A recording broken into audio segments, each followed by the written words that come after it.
As Rugby World Cup pool games go, it doesn't get any bigger than this. My name's Mark, let's talk rugby.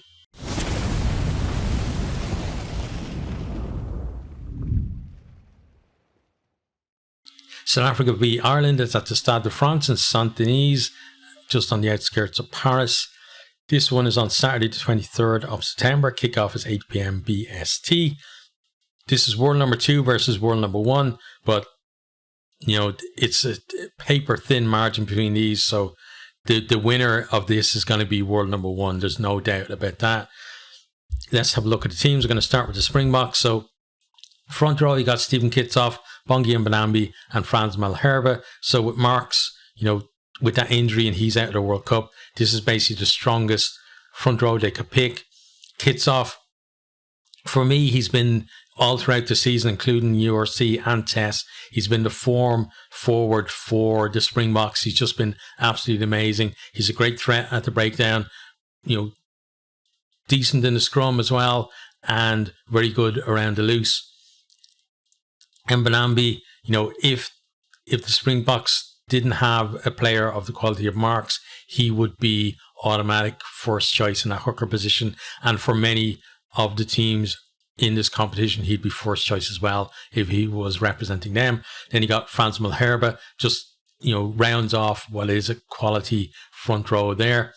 Into the second row then, MacLeod is fit and available. That's a huge boost for the Springboks. You know, had that doubt about carrying an injury, but he's ready to go. And, you know, even a nation like South Africa that have such great stocks at second row, he's just that bit above. Like he's got to be the best second row of this kind of generation of players, I'd say, or at least, you know, if you're talking about it, he's going to be him and one other or two other people. Then you got beside him Franco Mostert, who, you know, as we've seen him this year, he's gone really well. That's a great locking combination. I think they complement each other there as well with you know the work that the two get through. Into the back row then, Captain Siya Kolisi came back from that injury that, you know, would keep most people out, you know, normal human beings out for a year. He comes back in a couple of months from it, and he looks, you know, back to his best as well. Pieter-Steph du Toit at 7. Coming into start of South Africa's Test season, you know, he looked a little bit off the pace at the beginning of the Rugby Championship.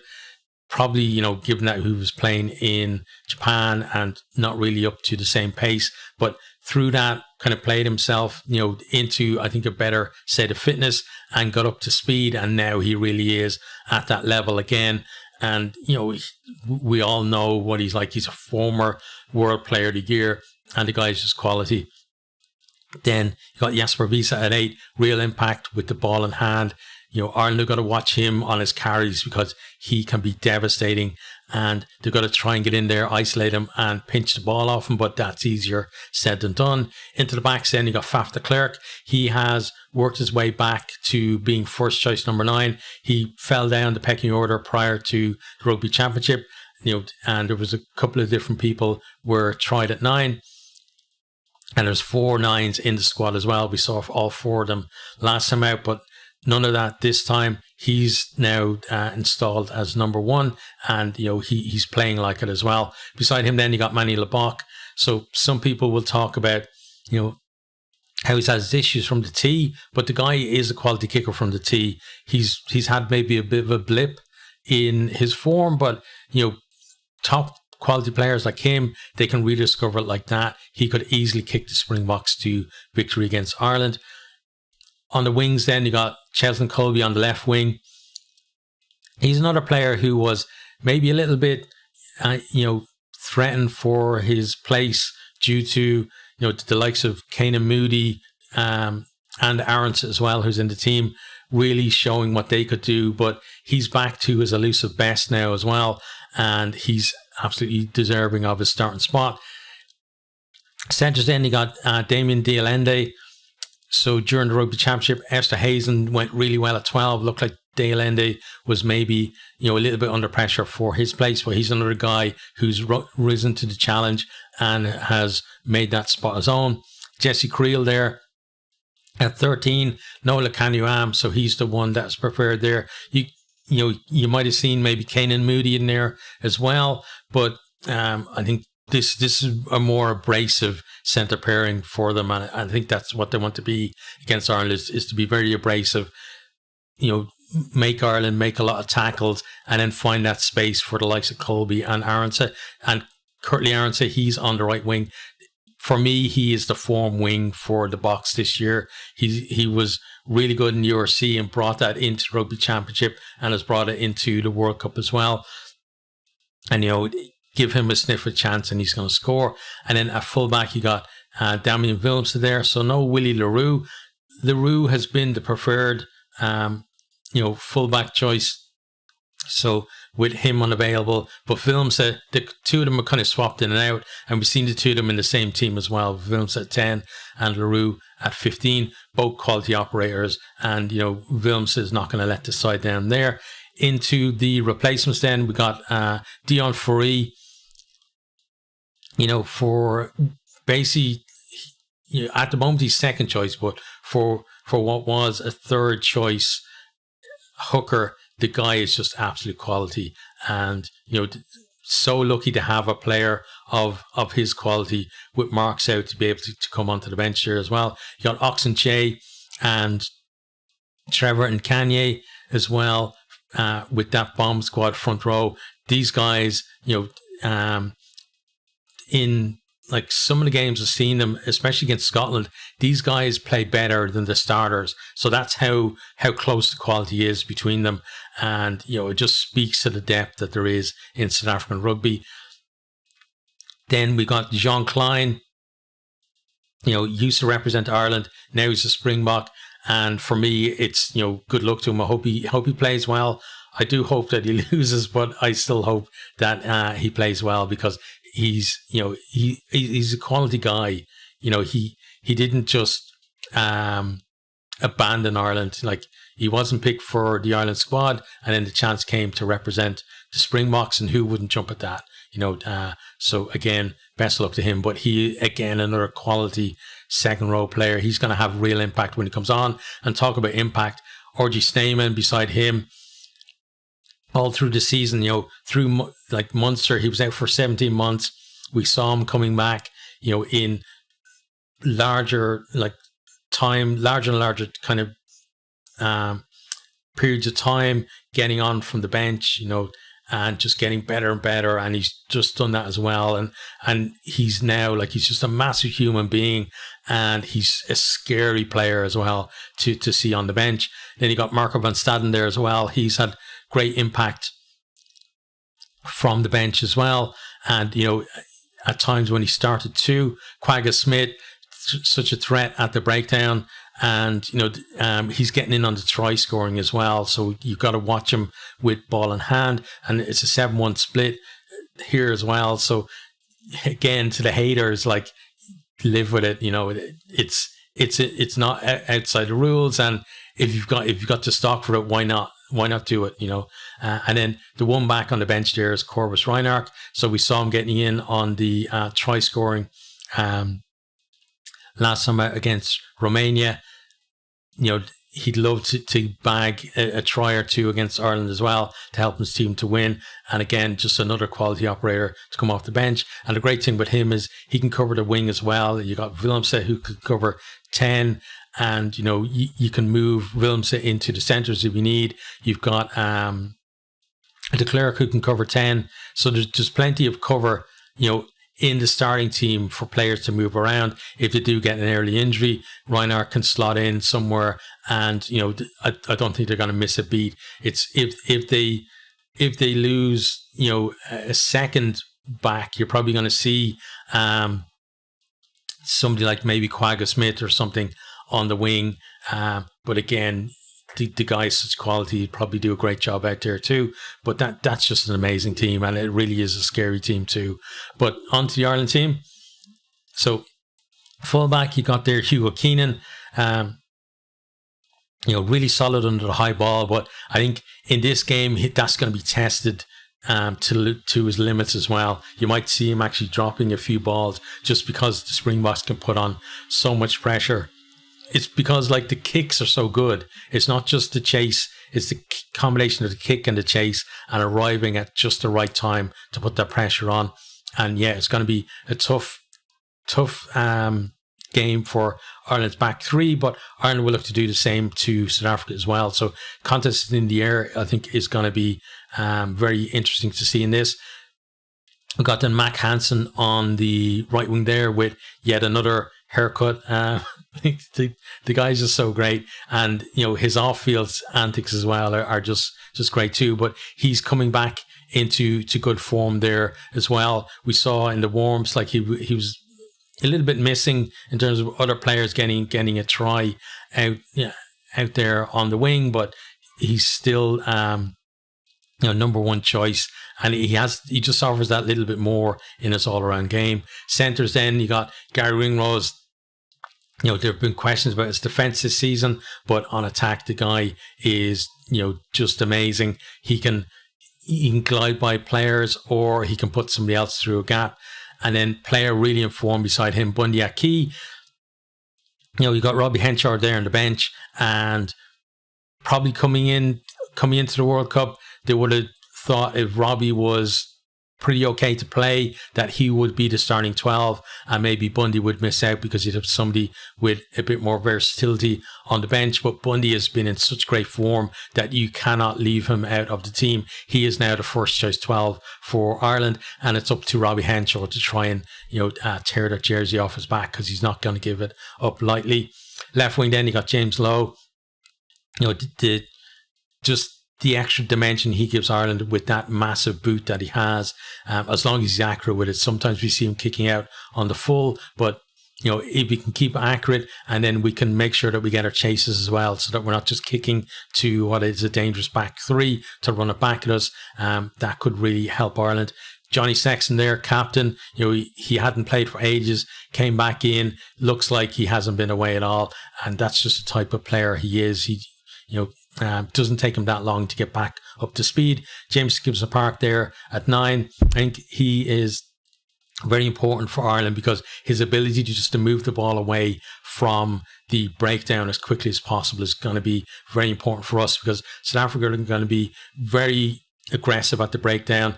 And one thing with Ireland as well is that we generally don't resource the ruck that much. We try and get away with as few people into the ruck as possible, and rely on Gibbs-Park's, getting that ball out and moving it on, and not letting the opposition contest. But South Africa are going to contest early on. Ireland are probably going to have trouble with that. They're going to get turned over a few times. They might give away a couple of penalties.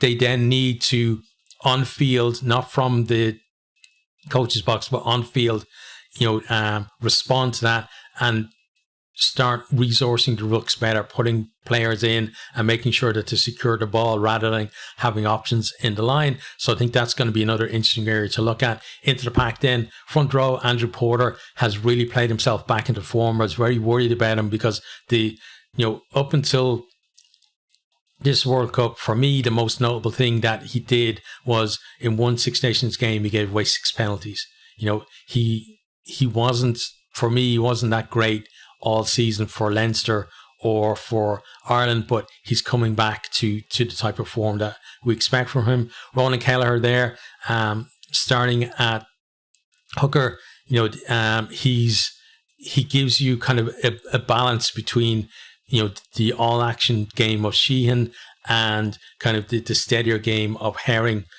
I think he sits in between the two of them. He can do a little bit of both. But he's got to hit his men in the line out, because the Ireland line out, has been an issue in the past. This South African pack are absolutely going to attack that. They're going to attack Ireland in the scrum as well. So he's got to be able to help lock down that scrum, and he's also got to be accurate with his darts. But the jumpers and James Ryan calling as well have got to help him out in that respect. Got Tyke Furlong there at tight head. He looked unfit for most of the season. He's getting back there. I still don't think he's 100% fit, but he should be able to give us at least 60 minutes we haven't seen much of his kind of fancy footwork or offloads and stuff. I've seen him try a couple of them that haven't come off. But he's doing his basics well. Again, he's hitting those ruck. He's carrying well. And, I think if Ireland win this one, he's going to, himself and Porter, they're going to have a big impact and a big influence on it. Porter more so at the breakdown, but both carrying in the loose. Into the second row then, talk about impact at the breakdown. Tyg Byrne there, he's a turnover machine himself, and Quagga Smith. Smith coming off the bench for South Africa, maybe around the time that Byrne actually goes off for Ireland. It might be Ryan who goes off, though, we'll have to see, or even Peter O'Mahony. But, those two going at it at the breakdown is going to be very interesting to see, because they're both, really cute operators there at the breakdown. James Ryan then, he does a lot of the unseen work. The guy has, he kind of fell out of form for a season and a half, but now he really is back to, the level that we expect him to be at previously. And, he's going to want to show that he is a quality lock as well.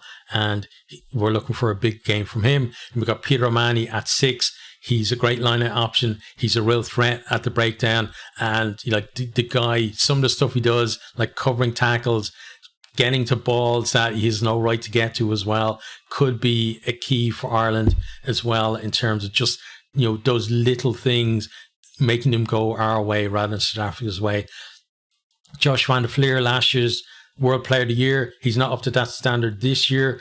He's been a little bit quiet for Ireland. In that back row, Doris has been the one that's really stood out, but this could be a game for him to really shine and, remind people of his quality. But Caelan Doris, he's been, Ireland's best, probably best player, but certainly our best forward all season. And he's had real impact in his carries.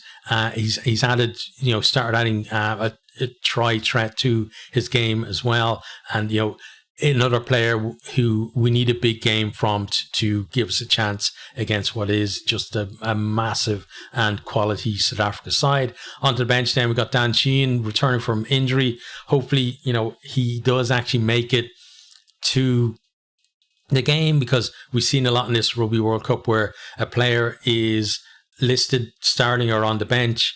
We know they're coming back from an injury, and then on the day of the game they're not in the 23 because they didn't make it. But I think Sheehan should be okay for this one. His impact from the bench could be massive. The guy has wheels. You could easily play him as a winger. You got Dave Kilcoyne there. Again, another player whose impact from the bench is going to be important. We've got, no Cian Healy on the bench anymore, covering the entire front row. So Killer has to step up. And we've seen him step up in the past, and I believe he can do it here as well. Talking about stepping up, Finlay Bealham, during the Six Nations, he was such an amazing player for Ireland in the absence of Furlong. And, for me, he was our best prop in that Six Nations. And, he probably feels a little bit aggrieved, actually, that he's not starting at 3. I think that's good for the squad, because you don't want players just getting used to being the sub. You want them to be fighting for that starting spot and, looking to make impact off the bench. Got Ian Henderson there as well. When he comes on, maul defence, he's going to really help with that, and maul attack. Ryan Baird, we've seen him in the loose again. I want to see more of him doing more of that kind of in the tight work and impact at the breakdown as well. Conor Murray, he has, leapfrog Casey in my mind as definitely the second choice scrum half. And some people are saying, he might even get up to the stage where he's pushing to start again. Jack Crowley, definitely the best backup to Sexton.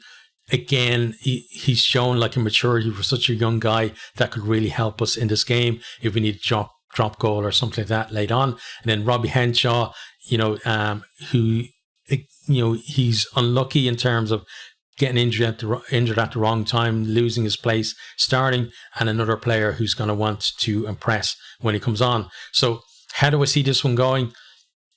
Listen, these are the two best teams in the world at the moment. Like, through last year and this year, you kind of talked about France and Ireland, and then New Zealand kind of came up for a while, but then South Africa have risen up and they've shown like that.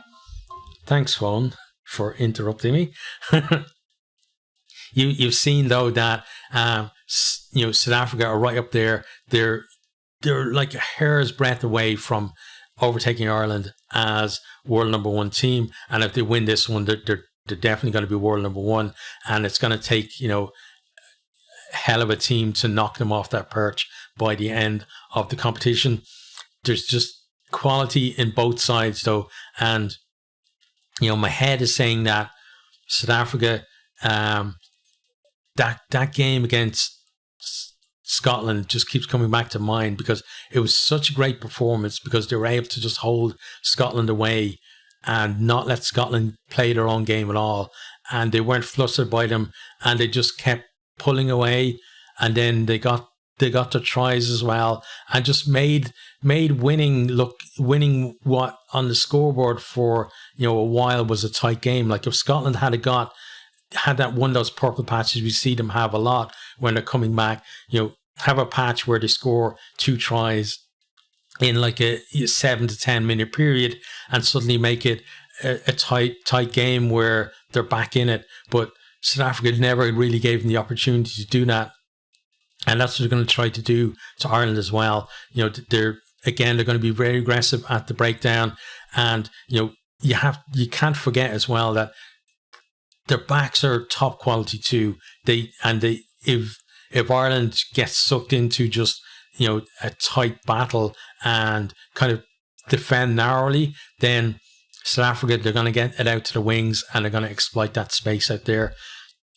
Having said all that, I'm Irish and I have to back Ireland for this one. It's going to be very tight though, and I won't be surprised by either team winning this. It's just so tight. But yeah, I'm going to go for Ireland, but by a score.